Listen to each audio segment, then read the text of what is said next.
Yeah, I think when you're looking at the second and third generation migrants, that's where you see some really interesting effects of multiculturalism, because there is a lot of hybridity. You know, as I was mentioning before, people are creating their own kinds of cultural expressions that are very, very Australian in a sense, you know, because people have grown up here, and you know, a lot of migrant kids have, you know, they don't know any other place.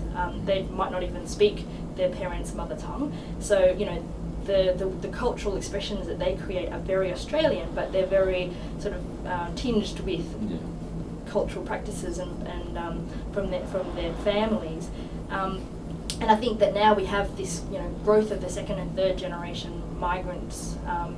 They are starting to make inroads. You know, when I was growing up in Australia, not seeing a lot of Chinese faces on television was something that really did shape who I considered myself to be, because being ethnic was not a good thing, because, you know, well, how come I don't see people like me on television, right? So there's generations of kids that are growing up thinking these kinds of things. I remember when I was a kid, I always wanted to become a Weet-Bix kid, you know, because the Weet-Bix kids were the ones who were frolicking on the beach, and they always had blonde hair and blue eyes, and they were having all the fun. And that to me was like the emblematic, you know, ideal of what it meant to be an Australian.